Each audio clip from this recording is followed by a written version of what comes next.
Sophie K saved a drunk Mafia boss from drowning in the ocean at 2:47 a.m. on a Tuesday, and had no idea he was the same man who'd pulled her from an industrial freezer 7 years ago. The black Mercedes hit the water before she could scream. She was walking home from her late-night study session when she saw the headlights disappear beneath the waves. The car sank fast, too fast, and inside, slumped over the wheel, was a man who wasn't fighting to escape. Before I continue, kindly focus for a moment. What happens next connects two strangers across time in the most shocking way. Type where you're listening from in the comments and let's keep going. Sophie didn't think. She ran. The ocean was vicious. The current tried to rip her under, but she grabbed his collar anyway, expensive fabric, soaked and heavy. His eyes were closed, peaceful, like he'd chosen this. She pulled harder, her lungs screaming, her vision going black. They both nearly drowned. When the ambulance lights finally cut through the darkness, two bodies lay on the rocks, one who'd wanted to die, and one who'd risked everything to stop him. His name was Stainless Lee. Once, he'd been untouchable, a Korean mafia boss with an empire built on steel and silence. But betrayal had burned it all to ash. His girlfriend cheated. His workers stole millions. A wildfire consumed his home. And when the pain became too much, he drove his car into the ocean with a bottle of whiskey and no intention of surfacing. Sophie didn't know any of that. All she knew was that no one deserved to die alone in the dark. For 3 days, she sat by his hospital bed. He was furious to be alive. Cruel, hostile. But she stayed anyway, bringing him meals, reading to him, refusing to leave even when he told her to disappear. Then she rolled up her sleeve to adjust his IV line. And he saw the scar. Faint, white, the kind left by severe frostbite on her wrist. His blood turned to ice. The memory crashed over him like a wave, the industrial freezer, the desperate banging, the woman in the red dress he'd carried out 7 years ago during a late-night inspection of a company he used to own. "Where did you get that?" His voice was barely a whisper. She hesitated. "A long time ago, co-workers locked me in a freezer. For an hour. I don't remember much after that. Someone pulled me out. I never saw who." Stainless Lee stared at the woman who'd saved his life. And realized she was the same woman whose life he'd saved first. What happened next, the hospital revelation, the rebuilt empire, the confrontation with his ex, and the moment he promised her a future she never thought possible, left everyone speechless. This is their story. The Mercedes broke through the guardrail at exactly 2:47 a.m., and Stainless Lee didn't flinch. His hands rested steady on the leather steering wheel. The empty bottle of Johnny Walker Blue rolled across the passenger seat, clinking softly against the door. He'd drained it in the parking lot overlooking the beach, the same spot where Ji Yeon used to kiss him before she took everything and left him with nothing but ashes and rage. The engine roared. The cliff edge rushed closer. His foot pressed harder on the accelerator. He didn't brake. The car launched into darkness. For 3 perfect seconds, Stainless felt weightless. No betrayal, no stolen millions, no charred remains of the home he'd built with his bare hands. Just silence and the cold promise of an ending he'd chosen himself. Then the ocean swallowed him whole. Water exploded through the vents with violent force. The airbag slammed into his chest, but the alcohol had numbed everything, the pain, the panic, the will to fight. The car tilted forward, nose down, sinking fast. Headlights illuminated the underwater world for a moment before the electrical system died. Darkness swallowed everything. Stainless closed his eyes and let the water rise past his chest. Past his shoulders. The cold didn't bother him anymore. Nothing did. This was mercy. This was peace. Finally. Above, on the coastal walking path, Sophie K's anatomy textbook hit the pavement. She'd been walking home from her 3rd all-nighter this week, eyes burning from memorizing muscle insertions and cranial nerves. Then she saw it, headlights arcing through the air like a falling star before disappearing into the black water below. Her brain couldn't process it. Cars didn't just vanish. But her legs were already moving, sprinting toward the rocks, her backpack bouncing violently against her spine. "Oh my God," the words tore from her throat. She reached the edge and looked down. The Mercedes was sinking fast, back tires already submerged, front end tilting deeper. Through the driver's side window, she saw him. A man slumped over the wheel, head down, arms limp. Not moving, not fighting. Sophie's hands shook as she kicked off her sneakers. She couldn't swim well, had barely scraped through her high school swim test before quitting lessons. Her instructor had called her a drowning risk waiting to happen. But none of that mattered now. She jumped. The impact knocked the air from her lungs. The ocean was Arctic, colder than anything she'd trained for, colder than rational thought. Her muscles seized immediately. She kicked anyway, arms chopping through waves that wanted to drag her sideways into oblivion. The car was 20 feet away. Then 15. Then 10. Sophie grabbed the side mirror and pulled herself to the driver's window. It was cracked open, barely an inch, but enough. She shoved her arm through and grabbed fabric. Expensive fabric. Silk shirt, maybe cashmere. It didn't matter. She pulled with everything she had. The man's head rolled toward her. His face was striking even in unconsciousness. Sharp jawline, dark hair plastered to his forehead, lips parted slightly. Korean features, maybe 30 years old, and completely limp. Then the undertow hit. Sophie's hand slipped. She went under, salt water flooding her mouth and nose. Her lungs screamed. Black spots exploded across her vision. She was drowning. They both were. Her hand flailed in the darkness and found his collar again. Her fingers locked around the fabric like a vice. She kicked. Once. Twice. Her foot found something solid, a rock, maybe a submerged ledge, and she pushed off with the last of her strength. They broke the surface together, gasping and choking. Sophie dragged him toward the rocks, her arms shaking violently, her body running on pure adrenaline and stubborn refusal to fail.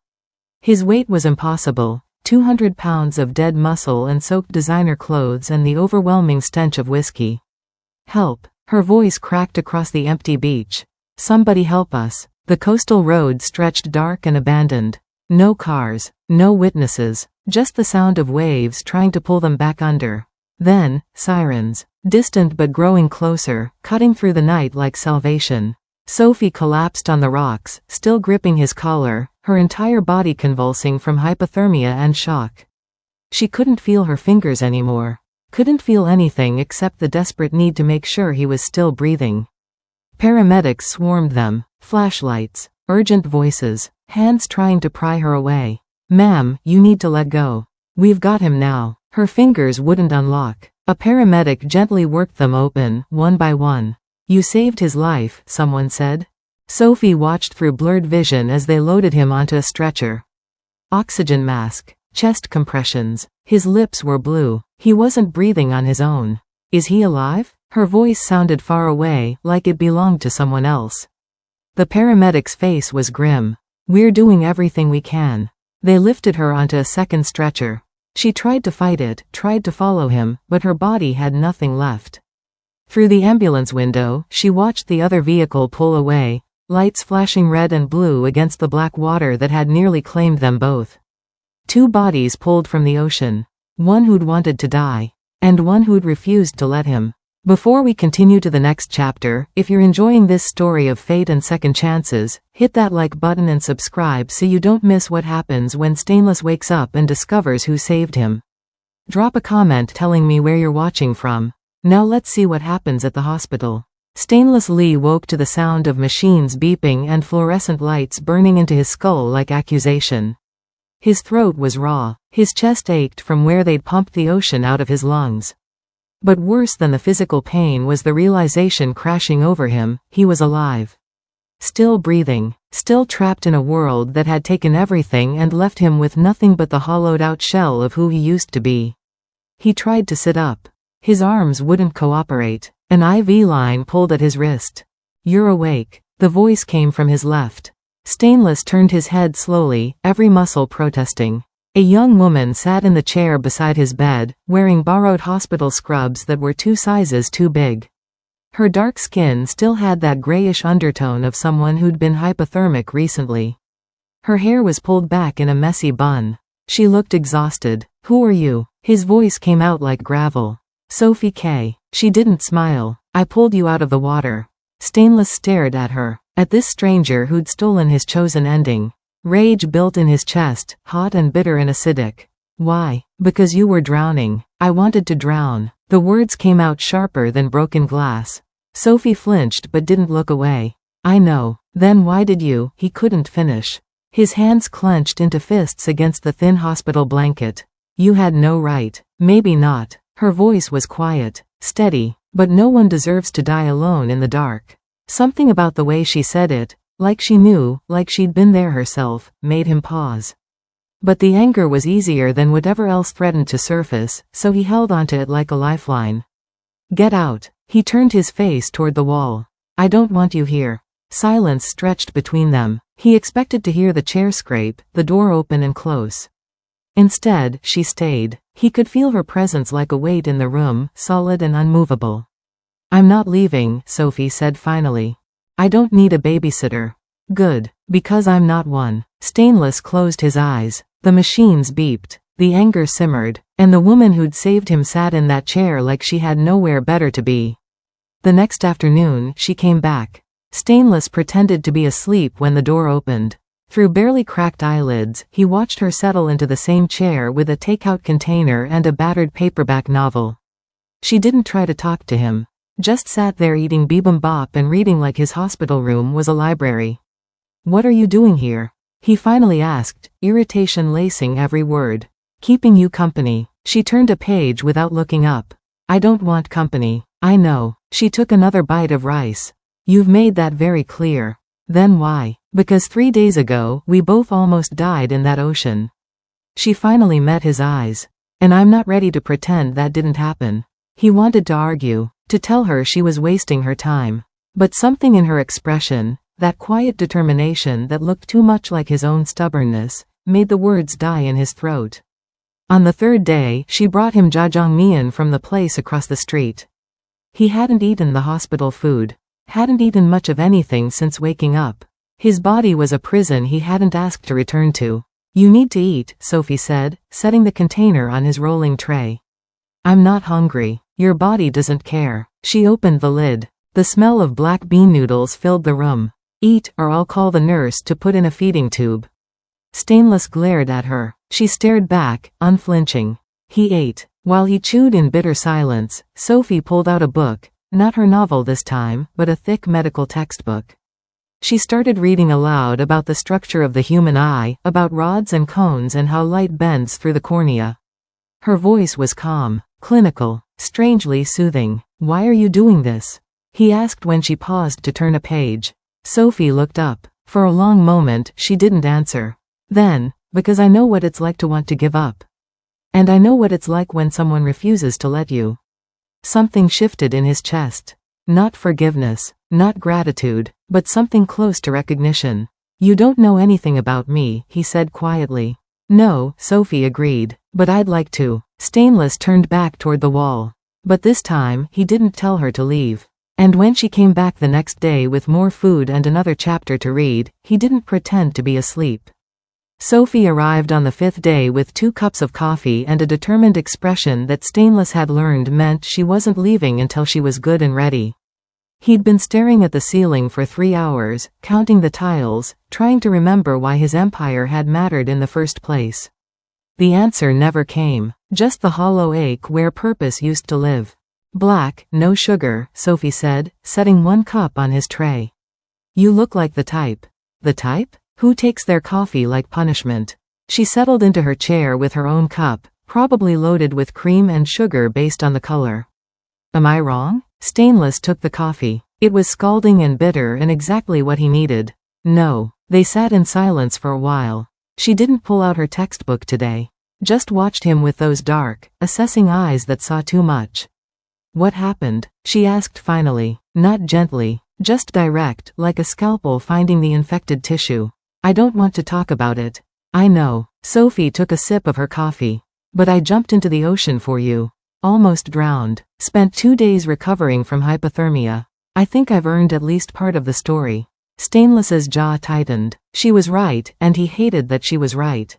It's not interesting. Try me. He stared at his coffee. The steam rose in lazy spirals, disappearing into nothing. Her name was Ji Yeon. Sophie didn't interrupt. Didn't offer sympathy. Just listened. We were together for 4 years. Built everything together. His voice was flat, mechanical. like he was reading someone else's obituary.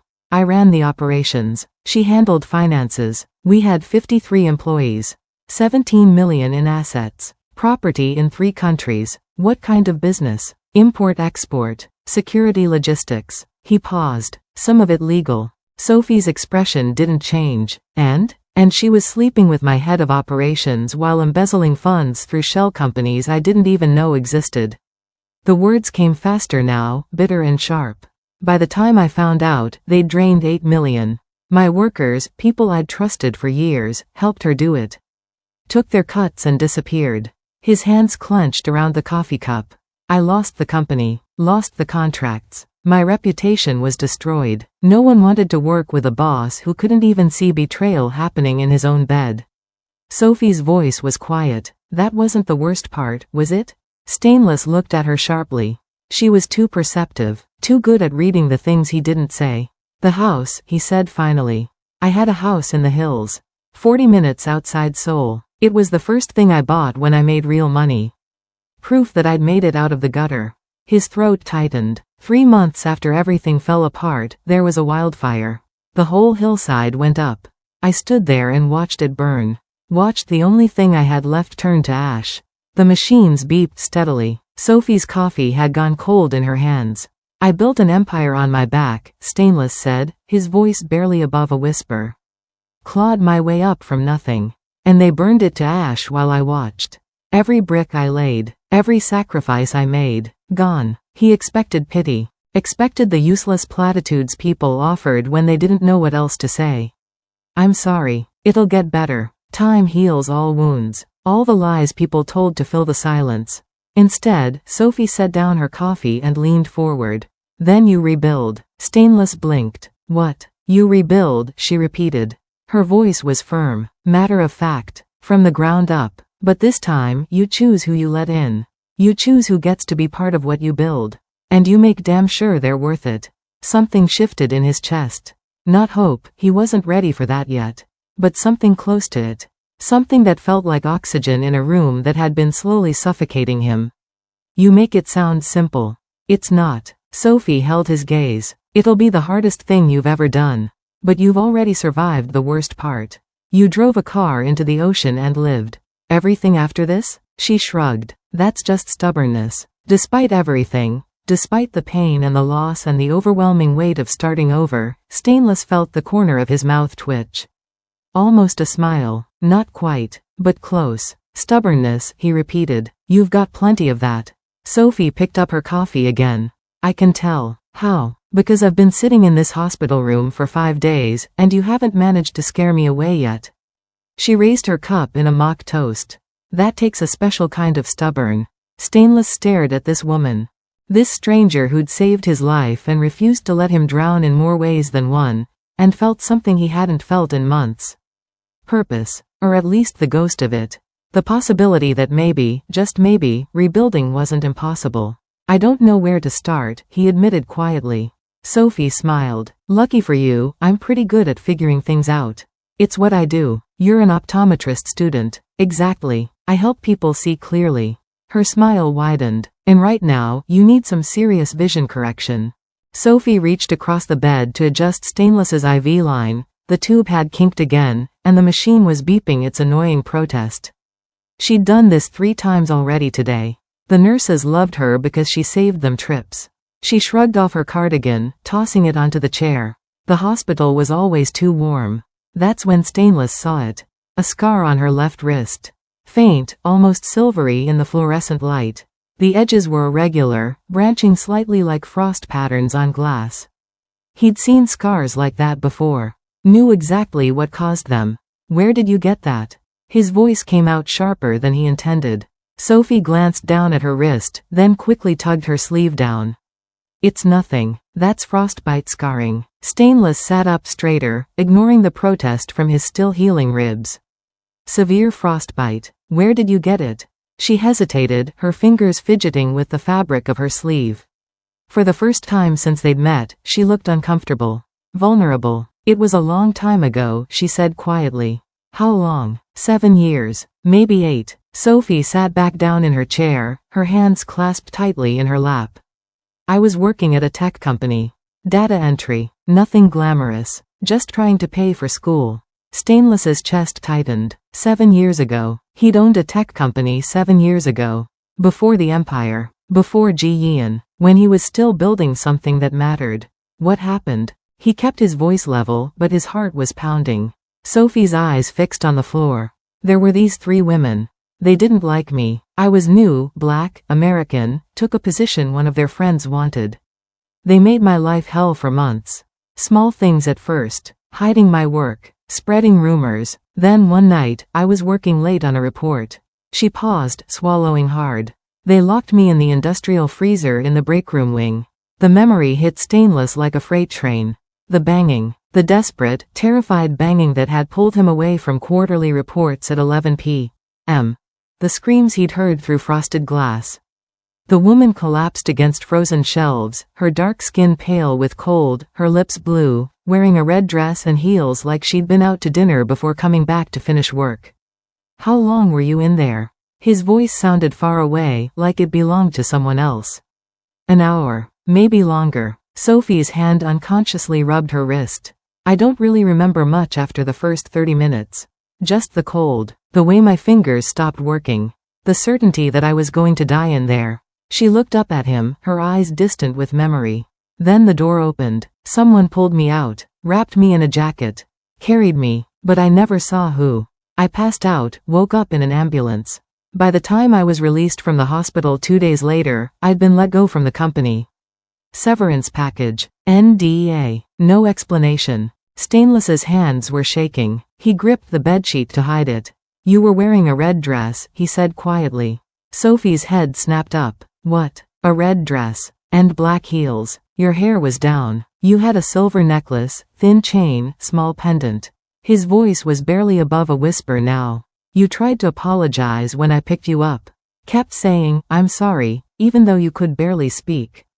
The color drained from Sophie's face. How do you? It was me. Stainless met her eyes. I was the one who found you. Who opened the freezer? Who carried you out? The silence in the room was deafening. Even the machines seemed to quiet, as if holding their breath. That's not possible, Sophie whispered. But her eyes were searching his face, looking for the truth she could already see there. I was doing a late-night inspection. TechCore Industries. I owned 40% of it back then. The words came faster now, tumbling out. I heard the banging. Found you. You were hypothermic. Nearly dead. I fired those 3 women on the spot. Had them blacklisted from every company I had connections to. Sophie's hand covered her mouth. Tears welled in her eyes. That was you? Stainless nodded. The weight of the revelation pressed down on both of them, this impossible, circular connection that defied logic and probability. I saved you 7 years ago, he said, his voice thick with emotion he hadn't felt in months. And you saved me 3 days ago. I didn't know. Sophie's tears spilled over. I never saw your face. Never knew who. Neither did I. Stainless reached out slowly, carefully, and took her hand. The one with the scar. Until now. Sophie looked down at their joined hands, his scarred by life and loss, hers marked by the cold that had nearly claimed her. 2 people pulled from death. 2 Ju Ming. 2 saves. 7 years apart but connected by a thread neither of them had seen until this moment. What are the odds? She whispered. I don't know. Stainless squeezed her hand gently. But I'm starting to think maybe I wasn't supposed to die in that ocean after all. If you're loving this story of fate bringing 2 souls together across time, make sure you hit that subscribe button and drop a comment telling me what you think happens next. This next scene changes everything. It was you. Stainless's voice was barely a whisper, but it cut through the hospital room like thunder. Sophie stared at him, confusion flooding her features. What do you mean it was me? I just told you I don't remember. November 14th. 7 years ago. His words came faster now, urgent and precise. TechCore Industries, 4th floor breakroom wing. You were wearing a red wrap dress with black heels. Silver necklace with a small heart pendant. Your hair was longer then, down to your shoulders. Sophie's breath caught. Her hand flew to her throat, where that same necklace hung even now, a gift from her grandmother she never took off. The freezer had metal shelving on both sides, Stainless continued, his eyes locked on hers. Industrial grade. You were collapsed against the left side when I found you, next to a box of frozen chicken breasts. Your lips were blue. You couldn't stop shaking. When I picked you up, you kept apologizing. I'm sorry, like it was your fault. Oh my God. Sophie's voice broke. The company, TechCore, that was yours? 40% stake. I was on the board. He swung his legs over the side of the bed, ignoring the sharp pull of his IV. I was there doing late-night audits. Found inconsistencies in the quarterly reports. I was on the 4th floor when I heard the banging. Tears spilled down Sophie's cheeks. I remember the banging. I was hitting the door so hard my hands were bleeding. I thought I was going to die in there. You almost did. Stainless's jaw tightened. Your core temperature was 89 degrees when the paramedics checked. Another 10 minutes and, he stopped, unable to finish. You carried me. Sophie's voice was distant, like she was pulling the memory from deep fog. I remember feeling warm, safe, someone's jacket around me, a voice telling me to stay awake. My Tom Ford suit jacket. A ghost of a smile touched his lips. Ruined it completely. Didn't care. What happened to those women? The ones who, I fired them that night. All 3. Had security escort them out while you were in the ambulance. His voice turned cold, sharp as broken glass. Called every contact I had in the industry. Made sure they never worked in Seoul again. Sophie wiped her eyes with trembling hands. The severance package. The NDA. That was you trying to protect me? The company wanted to bury it. Liability concerns. Stainless's hands clenched into fists. I made them pay you a year's salary. Made them cover all your medical expenses. It wasn't enough, but it was all I could force through. You saved my life, Sophie whispered. And now you saved mine. Stainless reached out, his hand hovering between them. 7 years later. In an ocean instead of a freezer. But the same. We're the same. Sophie took his hand. Her fingers were warm against his palm, so different from that night when they'd been ice-cold and unresponsive. The monitors beeped steadily. The fluorescent lights hummed, but the room felt different now. Charged with something neither of them could name. Not quite fate. Not quite coincidence. Something bigger than both. I didn't jump into that ocean by chance, did I? Sophie's voice was thick with emotion. Some part of me remembered. Knew I owed you. You didn't owe me anything. Stainless squeezed her hand. But I'm grateful you jumped anyway. For the first time since Ji Yeon's betrayal, since the embezzlement and the wildfire and the night he drove into the water, Stainless felt something other than the hollow ache of loss. It wasn't happiness, not yet. But it was close. Purpose. Direction. The sense that maybe his story wasn't over after all. What are the odds? Sophie asked, echoing her earlier question. Of all the people walking that beach. Of all the cars going into the water. It was you I saved. You I found. I don't believe in fate, Stainless said quietly. Neither do I. Sophie smiled through her tears. But I'm starting to think the universe might be a little less random than we thought. They sat in silence, hands clasped, 2 people pulled from death by each other across 7 years and an impossible coincidence that felt too perfect to be chance. When I get out of here, Stainless said finally, his voice steady with newfound resolve, I'm going to rebuild. Everything I lost. Everything they took from me. I know. Sophie's smile widened. And when I finish my degree, you'll be part of it. It wasn't a question. It was a promise. Whatever I build next, you'll have a place in it. If you want it. Sophie's eyes shone with fresh tears, but these were different. Not grief or shock, but something brighter. Hope. I want it, she said. Stainless nodded. And for the first time since the ocean tried to claim him, he believed that maybe, just maybe, he had something worth living for after all. The discharge papers felt heavier than they should have in Stainless's hands. 7 days. That's how long he'd been in this sterile room with its beeping machines and antiseptic smell. 7 days since he'd driven into the ocean. 7 days since Sophie K had pulled him back from the edge of oblivion and refused to let him fall again. You have someone to stay with? The nurse asked, scanning his vitals one last time. You shouldn't be alone for at least another week. I'll manage. Stainless's voice was steady, but the truth was he had nowhere to go. His apartment had been sold months ago to pay debts. His friends, the few real ones, had scattered when his empire collapsed. He'd probably end up in a motel somewhere, nursing cheap whiskey and trying to figure out what came next. He won't be alone. Both Stainless and the nurse turned. Sophie stood in the doorway, backpack slung over one shoulder, that familiar determined expression on her face. I'll make sure he's settled, she continued, stepping into the room. I've got his number. I'll check in. The nurse looked relieved. Good. He needs to take it easy. No stress. Plenty of rest. After the nurse left, Stainless raised an eyebrow at Sophie. You don't have to babysit me. I know. She picked up his discharge bag, the few belongings he'd had when they pulled him from the water. Wallet, phone, keys to a car that was now at the bottom of the ocean. But I'm going to anyway. They walked through the hospital corridors in silence. It was late afternoon, and the setting sun cast long shadows across the linoleum floors. Stainless moved slowly, his body still weak from hypothermia and days of lying in bed. But he was standing, walking, alive. Sophie insisted on accompanying him all the way to the taxi stand outside. The autumn air was crisp and cool, carrying the salt smell of the ocean from miles away.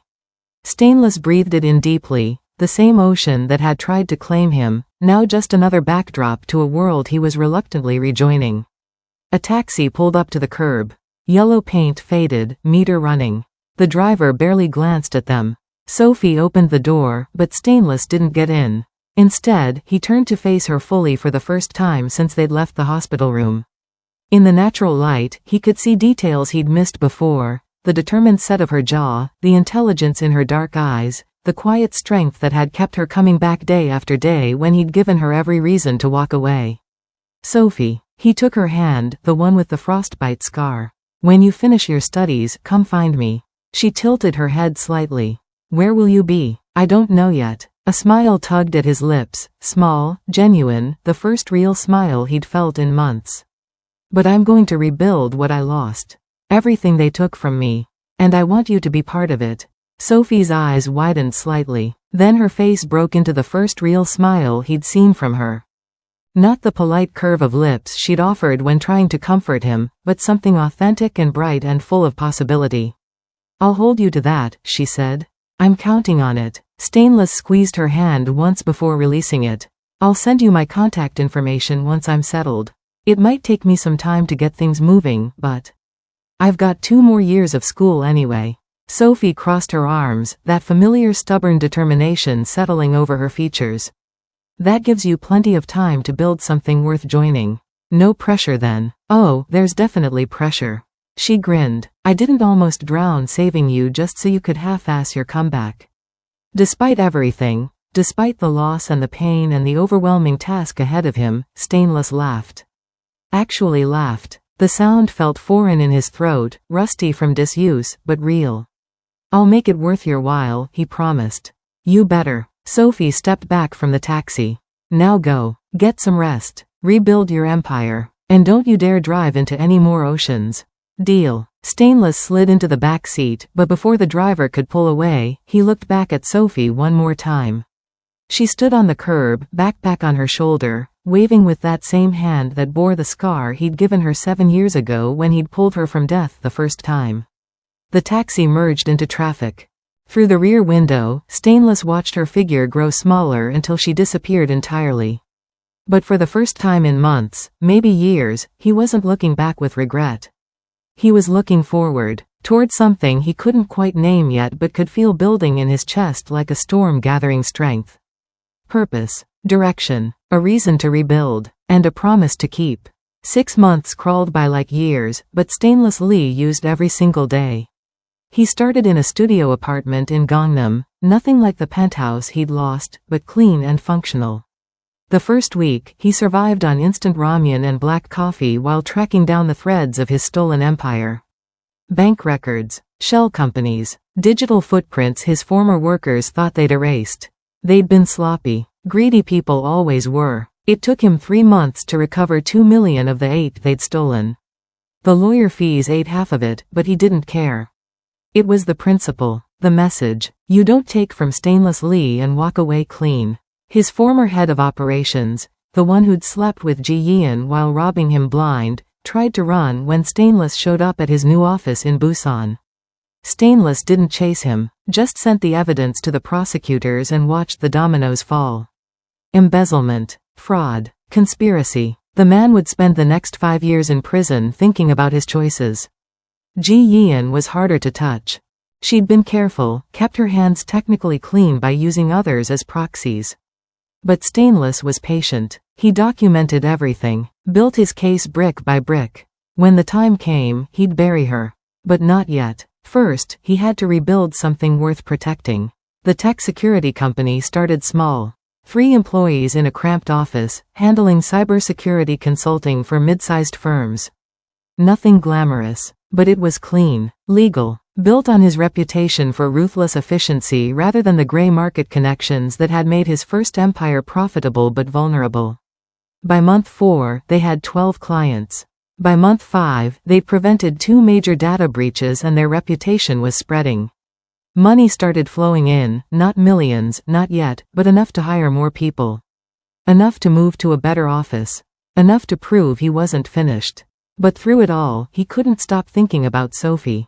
He'd memorized her university schedule from casual conversations in the hospital. Knew when her exams were. Knew which classes challenged her. Knew she was struggling with advanced ocular pathology and that her laptop had crashed during midterms, forcing her to rewrite an entire paper by hand. The first gift arrived at her dorm 3 weeks after he'd left the hospital.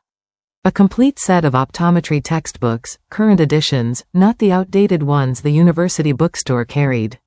No card, no return address, just books wrapped in brown paper. Stainless imagined her opening the package, confusion giving way to understanding. She'd know. Sophie was too smart not to know. 2 months later, he sent a professional study lamp designed for detailed work. The kind optometrists used. Then noise-canceling headphones for the library. A tablet loaded with medical journals and research databases. And finally, when he heard through a mutual connection that her laptop had died completely, he sent a top-of-the-line MacBook Pro. Custom ordered. Every spec maxed out. This time he almost signed his name. Almost. But anonymity felt safer somehow.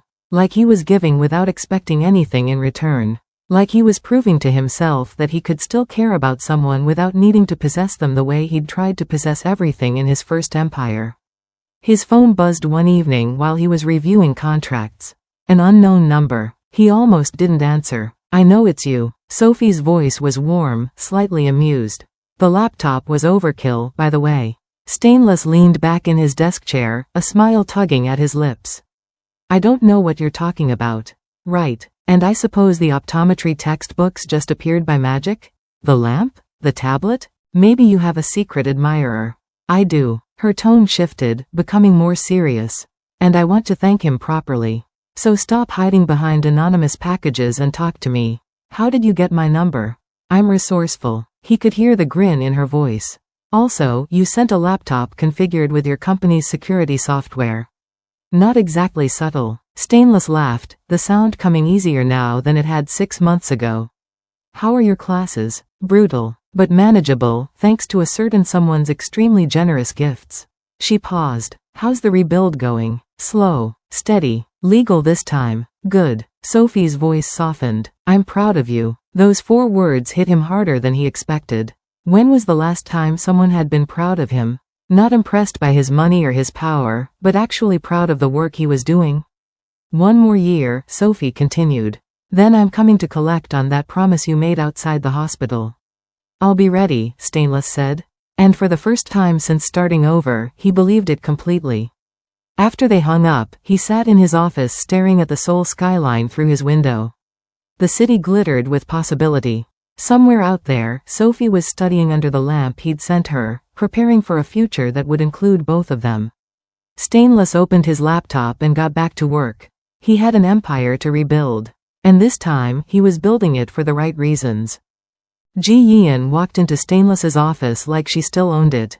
Designer handbag, Chanel suit, hair perfectly styled. She looked exactly the same as the day she'd destroyed his life, except now she wore success like armor, success built on money she'd stolen from him. "Your secretary tried to stop me." Ji Yian settled into the chair across from his desk without being invited. "I told her we had history. She let me through." Stainless didn't stand. Didn't offer pleasantries, just watched her with the cold calculation that had made him dangerous before she'd taught him that even cold calculation couldn't protect you from betrayal. What do you want, Ji Yian? I heard you're doing well. Tech security. 12 employees now? Impressive for someone who lost everything. Her smile was sharp as broken glass.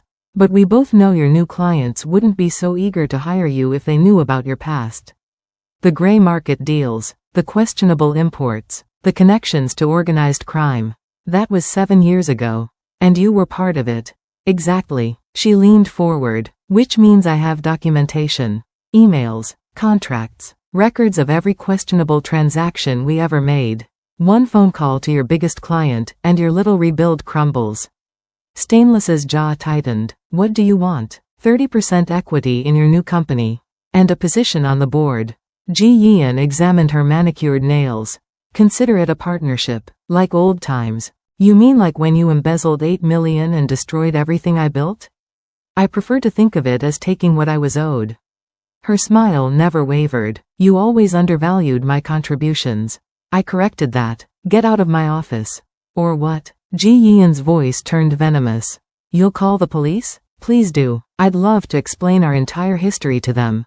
See who ends up in more trouble. The door opened. Am I interrupting? Sophie K stood in the doorway, wearing a charcoal blazer over a white blouse, her natural hair styled professionally, carrying a leather portfolio that screamed competence. She'd finished her degree 2 weeks ago. Today was supposed to be her first official meeting, the promise Stainless had made 18 months ago finally coming to fruition. But her eyes weren't on Stainless. They were locked on Ji Yian with an intensity that made the temperature in the room drop 10 degrees. Who are you? Ji Yian asked, irritation flickering across her perfect features. Dr. Sophie K. Sophie stepped fully into the office, closing the door behind her with deliberate calm. Director of Corporate Wellness and Employee Safety. Though my official start date isn't until Monday, so I suppose technically I'm just someone who doesn't like watching predators threaten people I care about. Stainless's chest tightened. She'd called herself Doctor. She'd actually done it, finished her degree while he rebuilt his empire. And now she was here, exactly as promised. This is a private conversation, Ji Yian snapped. No. Sophie's voice was ice. This is extortion. And it ends now. She opened her portfolio and pulled out a thick manila folder, setting it on Stainless's desk with a solid thump. Inside you'll find 18 months of digital forensic analysis. Bank transfers traced through shell companies. Emails recovered from supposedly deleted servers. Phone records. Meeting logs. Everything documenting how you and 3 other individuals embezzled $8 million from Lee Security Logistics between 2022 and 2023. Ji Yian's face went pale. That's impossible. I erased. Data is never truly erased. Sophie smiled, but it was the smile of a predator who'd just cornered prey. You were sloppy, confident. You thought Stainless was too broken to fight back. But he wasn't broken. He was rebuilding, and I helped him document every single crime you committed. He owes me, Ji Yian hissed, standing abruptly. I built that company with him. He owes you nothing. Sophie's voice cut through the office like a surgical blade. You stole from him, betrayed him, tried to destroy him, and now you walk in here thinking you can threaten him into giving you more? She pulled out her phone. I have prosecutors on speed dial. Seoul Metropolitan Police, Economic Crime Division. 1 call, and you're under arrest. You're bluffing. Sophie hit dial. Put it on speaker. Economic Crime Division, Detective Park speaking. Ji Yian's confidence shattered like glass. Wait, Detective Park, this is Dr. Sophie K. I'm calling about case file EC 202248847. The suspect just walked into our office making threats. We have her on premises and are ready to provide the evidence package we discussed. We'll be there in 10 minutes. Sophie ended the call. The silence in the office was deafening. You can leave now, Stainless said quietly. Or you can wait for the police. Your choice. Ji Yian grabbed her bag, her hands shaking. This isn't over. Yes, it is. Sophie blocked the door. And when you're sitting in prison thinking about your choices, remember this. He survived you. Rebuilt without you. And thrived. You were never essential. You were just a lesson he had to learn. Ji Yian tried to push past, but flashing lights already filled the parking lot below. She left in handcuffs 9 minutes later. If this story of redemption and second chances has touched your heart, smash that like button and subscribe for more incredible stories. Comment below what moment hit you the hardest. Now let's see where their journey takes them. 1 year after the ocean tried to claim him, Stainless Lee stood in an office that actually felt like his. Floor-to-ceiling windows overlooked Seoul's glittering skyline. 53 employees now, one for every employee he'd had in his first empire, except these ones he'd chosen carefully. Vetted personally. Built relationships with based on trust instead of fear. The company had tripled in size over the past 6 months. Contracts with major corporations, government cybersecurity consulting. A reputation built on integrity instead of corners cut in shadows. Lee Security Solutions wasn't just surviving. It was thriving. His phone buzzed with a calendar reminder, 9 a.m., drive. Sophie K., first day. Stainless straightened his tie, Tom Ford, like the jacket he'd ruined saving her 7 years ago, and waited. The door opened at exactly 9 o'clock.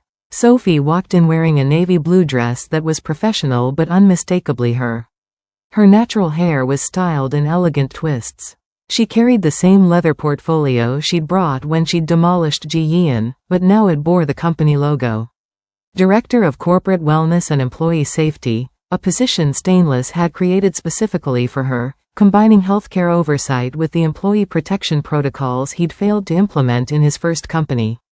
Dr. K. He stood, extending his hand formally even though they'd talked almost daily for the past year. Welcome to Lee Security Solutions. Sophie shook his hand, her grip firm and warm. Mr. Lee, thank you for having me. They held the professional facade for exactly 3 seconds before both of them smiled, real smiles, the kind that reached their eyes and carried the weight of everything they'd survived together. I can't believe you're actually here, Stainless said quietly. I made a promise. Sophie set her portfolio on his desk. And I always keep my promises. He gestured toward the windows. Come see. They stood side by side, looking out over the city that stretched endlessly in every direction. From this height, Seoul looked limitless. Full of possibility. Nothing like the dark ocean that had almost been his grave, or the frozen corporate break room that had almost been hers. You saved me twice, Stainless said, his voice thick with emotion he no longer tried to hide. Once from the ocean, and once from myself. If you hadn't kept showing up at that hospital, kept pushing me to rebuild instead of giving up. Stop. Sophie turned to face him. You saved me first. 7 years ago when I was dying in that freezer. And you saved me again by giving me something to believe in when I was drowning in student loans and wondering if any of it mattered. She stepped closer. I'd say we're even. Stainless shook his head slowly, a smile playing at his lips. The kind of smile he'd thought he'd lost forever in the ashes of his first empire. No, he said softly. We're not even. We're just getting started. Sophie's eyes shone with understanding. With hope. With the same stubborn determination that had made her jump into freezing water to save a stranger. Director K., Stainless said, his tone shifting to something between professional and personal. I have about 53 employees who need to understand that their well-being actually matters to this company. That they won't be locked in freezers or betrayed or treated as disposable. Think you can handle that? I think I was made for it. Sophie extended her hand again, but this time it wasn't a handshake. It was a partnership. Let's build something that actually lasts. Together, Stainless agreed, taking her hand. They stood there for a moment, hands clasped, looking out over the city that sprawled beneath them. Two people who'd pulled each other from death, once in ice, once in water, and countless times in the quiet moments between when giving up seemed easier than continuing. The morning sun reflected off glass and steel, painting everything in shades of gold and possibility. Somewhere below, life continued, people rushing to work, building their own empires, fighting their own battles. But up here, in this office built on second chances and hard-earned redemption, two people who understood the weight of salvation stood side by side. Not as savior and saved. Not as debt owed and debt repaid. But as equals who'd learned the hardest lesson life had to offer. Sometimes salvation isn't a straight line from drowning to rescue. Sometimes it's a circle, an endless loop of pulling each other up, over and over, until both of you finally learn to stand. Ready to change some lives?